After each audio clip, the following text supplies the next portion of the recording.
Ladies and gentlemen, now they're saying there's not enough babies worldwide. Suddenly, there aren't enough babies. The whole world is alarmed. Wow. But, I'm not surprised.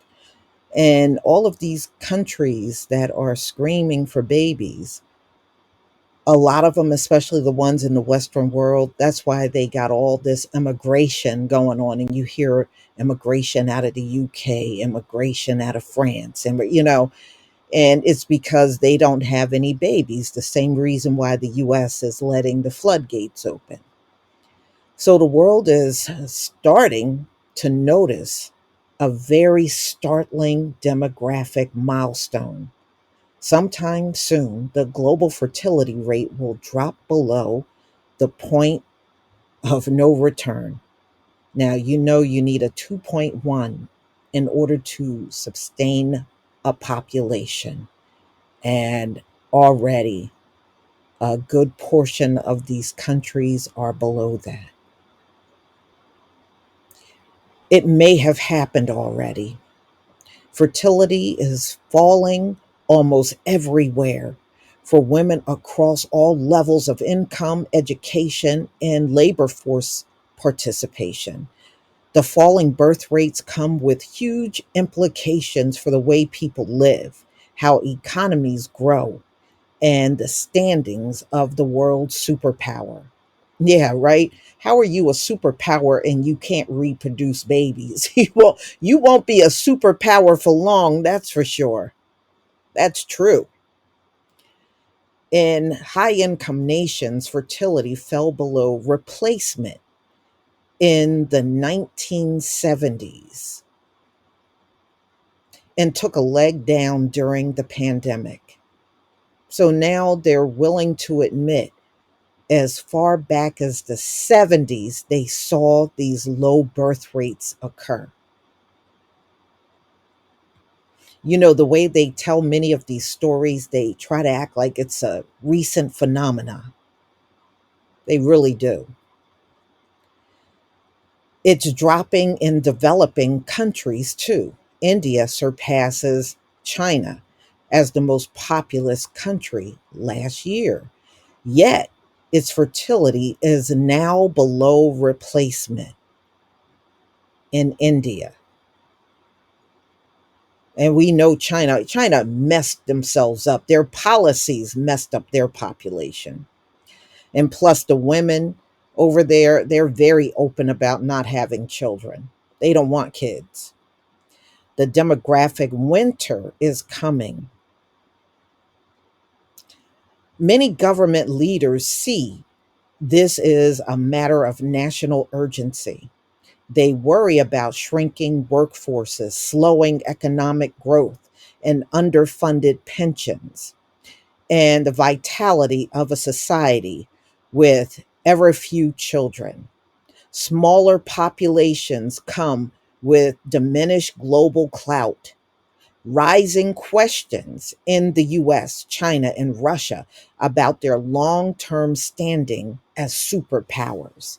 Yeah, how are you going to be a superpower and you're not reproducing? You don't have another strong generation.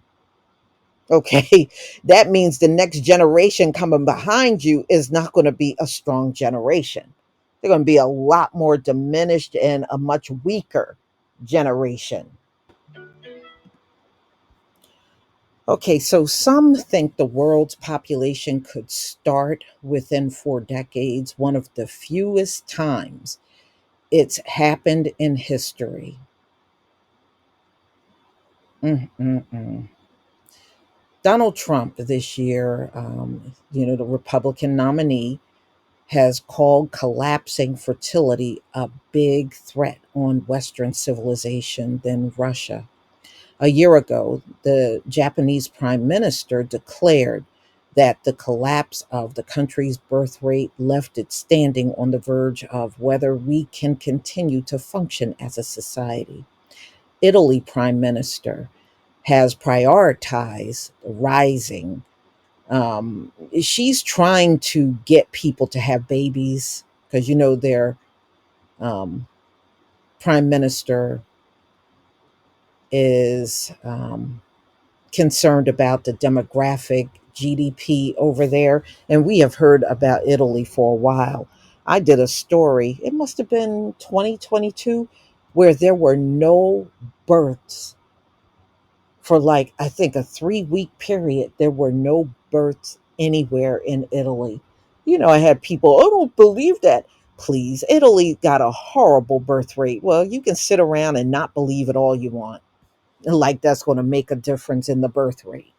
So, anyway, governments have rolled out programs to stop the decline, but so far they've barely made a dent. Yeah, they've even offered, like Japan, have offered to pay women, and European countries have done that too.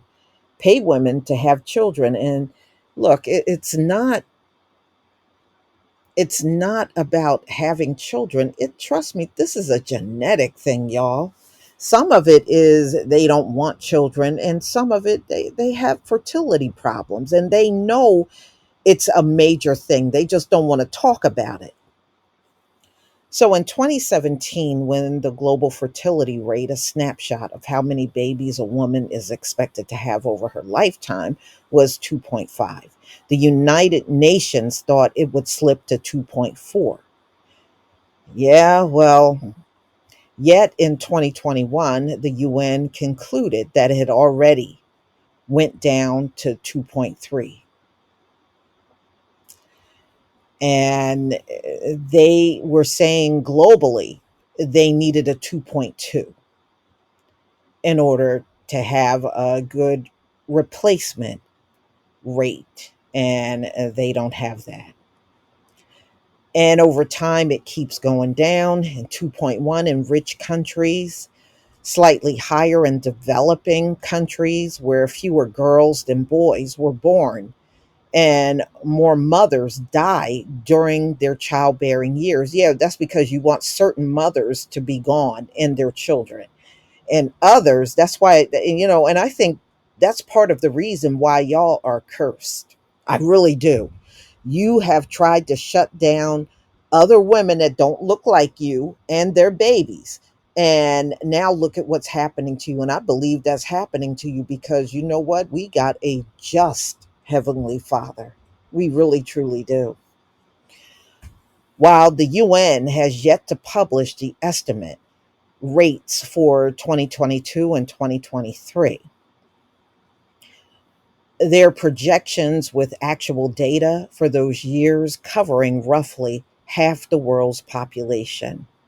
And they found that the National Birth Registry are typically reporting births 10 to 20% below what the UN has projected.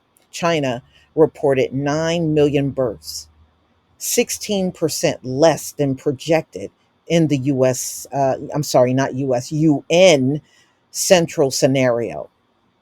In the US, 3.59 million babies were born a year ago, 4% less than what the UN projected. In other countries, they said they undershoot is even larger. Egypt reported 17% fewer births last year. Another wicked nation. Arabs over there trying to claim you're the real Egyptians. Yeah, see, this is a curse from the Heavenly Father. That's why y'all can't have babies. Well, it is a worldwide takedown, and I guess that is exactly what it is, right?